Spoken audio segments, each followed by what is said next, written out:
Connecting. Hey there folks, and welcome to EVE Basics. I'm Hendrick Tallardar, and in this video we'll be covering the concept of system and player security levels found within EVE Online. When people mention either of these, they're referring to two different types of game mechanics relating to the specific star system a player is talking about, or a player. Both of these help determine the rules for in-game PvP. A star system security level will determine how dangerous it is for a player to go into. This is usually shortened to SEC status, and systems in EVE can be split up into three groups. These three groups are high security systems, also called high sec, low security systems, also known as low sec, and zero security systems, also referred to as null sec.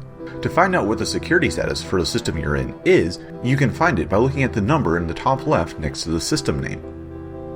For high security systems, their security rating ranges from 0.5 to 1.0, and this is where most forms of PvP are restricted.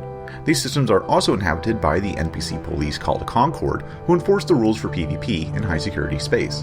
The high-sec systems are also claimed and controlled by the 4 NPC factions discussed in the player creation video. These are predominantly the safe zones within EVE Online, but it's important to know that the high security status doesn't guarantee player safety from those who want to engage in PvP. Low security systems are those with a rating of 0.1 to 0.4. In these systems, most PvP is allowed, however stargates and stations will have sentry guns.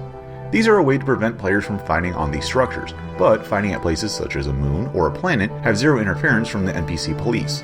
Low security systems are also the location in which the 4 empires fight with one another over specific systems, which is referred to as factional warfare. We'll talk more about this gameplay and game mechanic in a different video though.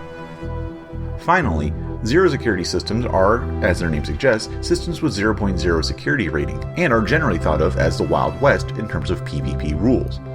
In these systems, unlike in high security or low security systems, players can use anchorable bubbles, stealth bombers, interdiction bubbles, and other specific ships and items. Null-sec systems are also conquerable systems for the most part, though there are pockets of NPC-controlled systems that are settled by some of the in-game factions a player can do missions for. In each of these different types of security status systems, there are game mechanics that help determine them outside of just PvP. For example, asteroid belts are more lucrative to mine in zero security systems due to the greater risk involved with mining than in high security systems. The same can be said for missions and other gameplay aspects.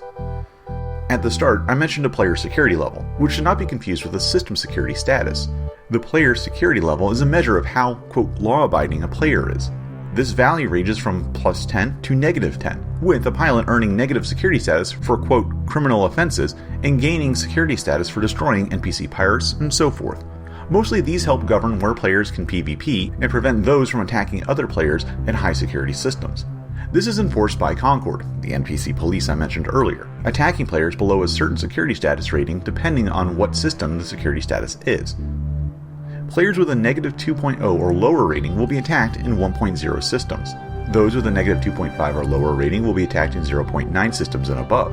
A player with a negative 3.0 or lower rating can be attacked in 0.8 systems and above, with a negative 3.5 rating or lower, making them able to be attacked in 0.7 systems or above. Players with a negative 4.0 status or lower will be attacked in 0.6 systems, and those with a negative 4.5 or lower will be attacked in any of the high security systems. It's important to note that the NPC police don't react instantly and can be avoided.